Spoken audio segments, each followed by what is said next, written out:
ngumpulin makanan untuk potluck itu luar biasa ya.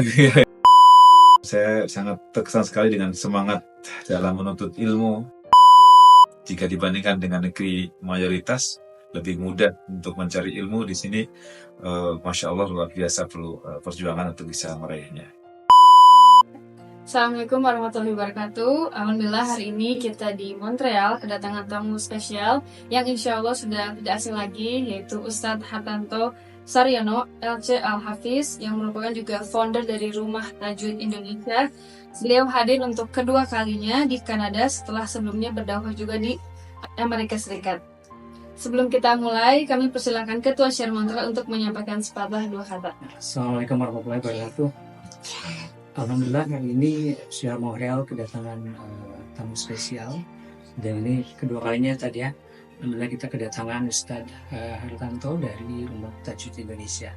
Ini tahun kedua Ustadz hadir di tengah-tengah kita untuk menyebarkan syiar Islam, dakwah Islam terutama yang berkaitan dengan Al-Quran dan kajian Al-Quran serta tajwid. Dan terima kasih kami sampaikan atas kehadirannya. Mudah-mudahan kegiatan safari dakwah kali ini mendapat berkah dan hal yang berlimpah untuk Ustadz sudah mensiarkan ajaran-ajaran Islam. Terima kasih. Baik, jadi insya Allah dengan hadirnya Ustadz di tengah-tengah kita akan menyelenggarakan 3 kegiatan. Yang pertama hari ini sudah berjalan, yaitu perayaan Idul Adha, ya kita bakar-bakar, barbecue, makan-makan, potluck. Tapi setelah itu dilanjutkan dengan kajian. Tadi kita ada sedikit daurah tajwid, kemudian kita membahas beragam hal sih ya Ustadz. Al-Quran, tinjauan historis asbabun nuzul, sejarah penyusunan Al-Quran, insya Allah banyak sekali. Terima kasih Ustadz. Dan kemudian insya Allah akan dilanjutkan besok. Besok kegiatannya kebetulan akan online, itu mengenai Islamic talk show lagi, Islamic talk tentang bagaimana mendekatkan anak-anak agar cinta pada Al-Quran. Dan yang ketiga, kegiatan terakhir, insya Allah kita akan mengadakan ngaji bareng yang memang betul-betul dipandu secara teknis oleh Ustadz. Jadi mudah-mudahan nanti bisa ya memoles kami di sini yang mungkin bacaannya masih harus diperbaiki atau mungkin yang ingin belajar nada atau agam sehingga ketika kita membaca Al-Quran itu lebih indah, tahu tekniknya harus bagaimana. Mudah-mudahan itu bisa terlaksana dengan baik dan lancar. Terima kasih sekali lagi Ustaz. Ustaz, bagaimana perasaan bisa kembali berdakwah di Montreal? Masya Allah, Alhamdulillah. Saya bersyukur sekali kepada Allah Subhanahu wa Ta'ala bisa kembali hadir di tengah-tengah muslimin muslimat Syiar Montreal yang merupakan karunia besar dari Allah Subhanahu wa Ta'ala. Dan saya juga secara pribadi mengucapkan terima kasih sebesar-besarnya kepada Syiar Montreal yang telah berperan aktif dalam berbagai acara, terutama agenda safari dakwah ini. Dan saya mewakili Rumah Tajwid Indonesia, juga Rumah Tajwid perwakilan luar negeri. Semoga ini menjadi pahala yang mengalir untuk semuanya, dan semoga Allah Subhanahu wa Ta'ala jadikan amalan yang mudah kita jalan ke surga insyaallah. Amin ya rabbal alamin. Ustaz, boleh di-share nggak beberapa kota mana saja yang Ustaz datangi dan apa pengalaman menarik yang bisa Ustaz bagikan? Masya Allah, Alhamdulillah. Saya di Kanada tahun ini mengunjungi Vancouver.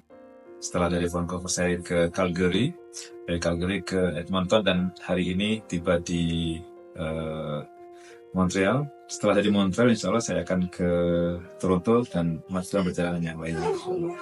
Dan tentu masing-masing kota memiliki keunikan tersendiri, tapi saya sangat salut dengan rekan-rekan dan muslimin-muslimat di tempat ini punya semangat yang sangat luar biasa, kerja bareng yang juga perlu diapresiasi, dan saya berharap ini bisa terus berkelanjutan, dijaga persatuan dan kesatuannya sehingga menjadi kekuatan yang besar, saling menguatkan dengan berbagai kekurangan yang ada, masing-masing punya kelebihan yang bisa disatu padukan sehingga menjadi kekuatan yang bisa bermanfaat untuk semua umat lah.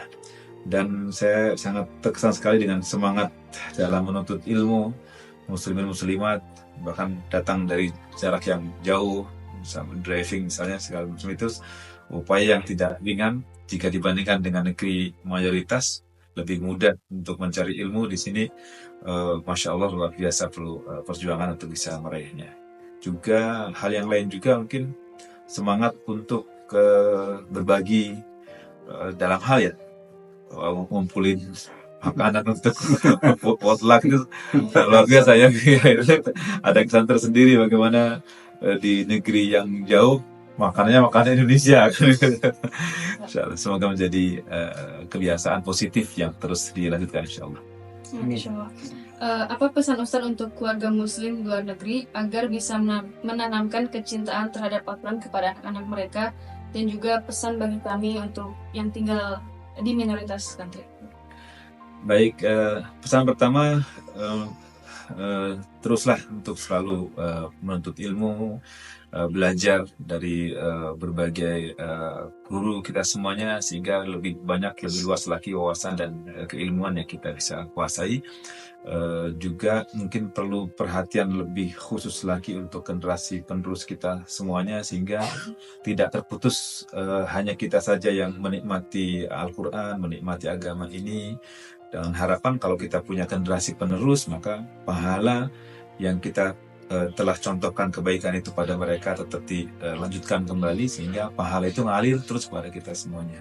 Dan tentu dalam menanamkan kecintaan terhadap Al-Quran mungkin perlu pendekatan-pendekatan dengan anak-anak dan generasi setelah kita lebih intens lagi, lebih bijak lagi, sehingga mereka tertarik untuk datang ke pengajian, semangat untuk belajar Al-Quran, dan juga semangat untuk menjalin ukhuwah lebih erat lagi antar sesama anggota jamaah atau terutama di Syiar Montreal ini.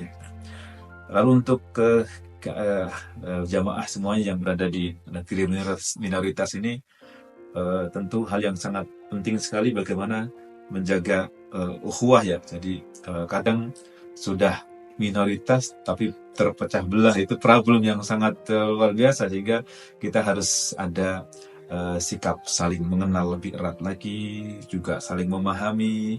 Kadang hal-hal yang membuat perpecahan itu bukan hal yang prinsip, bukan hal yang besar, tapi membuat orang tidak akur misalnya. Nah, ini perlu kita pererat kembali. Dan mudah-mudahan nanti Syiar Montreal punya tempat sendiri yang bisa representatif untuk berkumpul bersama, sehingga semua bisa kumpul bareng gitu ya, anak-anak semua bisa kumpul bareng, sehingga kita lebih guyup, lebih bisa merasakan bagaimana suasana berada di negeri yang jauh dari negeri kita, tapi merasakan suasana keindonesiaan lah, kesinian ke Indonesia. Demikian. Baik, ya, terima kasih sebelumnya Ustaz atas ilmunya bagi kita semua. Semoga juga bermanfaat dan bisa kita aplikasikan insya Allah. Dan sebelum kita tutup acara hari ini, kami ingin juga mendengar kesan dan pesan dari salah satu jamaah yang merupakan juga tuan rumah kegiatan pengajian kali ini, yaitu Pak Sigit. Mungkin bisa di-share mengikuti kajian Ustaz ini. Assalamualaikum warahmatullahi wabarakatuh. Waalaikumsalam warahmatullahi wabarakatuh. Terima kasih Pak Ustadz atas segala ilmu yang sudah disampaikan kepada kami. Insya Allah semua ilmu yang sudah Pak Ustadz sampaikan akan kami teruskan kepada masyarakat di sekitar kami di sini. Jadi Pak Ustadz kembali ke Indonesia, insya Allah kami di sini akan tetap menyampaikan apa yang sudah Pak Ustadz ajarkan, walaupun satu atau dua ayat. Semoga pahala ngalir berguna semuanya. Tidak ada rotan akan terjadi. Terima kasih Pak Ustadz sekali lagi. Insya Allah ilmunya barokah, dan semoga juga pahalanya akan terus mengalir kepada Pak Ustadz sekalian. Billahi taufiq wal hidayah. Assalamualaikum warahmatullahi wabarakatuh. Waalaikumsalam warahmatullahi wabarakatuh. Ya, jazakumullah khair kepada Ustaz Hartanto, Ketua Syiar Montreal, dan Pak Sigi juga selaku tuan rumah dan seluruh jemaah Syiar Montreal yang sudah hadir. Terima kasih juga sudah menonton video ini. Jangan lupa untuk follow Instagram kami di @syiarmontreal dan subscribe YouTube Syiar Montreal untuk video berikutnya. Oke, sampai jumpa. Assalamualaikum warahmatullahi wabarakatuh. Waalaikumsalam warahmatullahi wabarakatuh.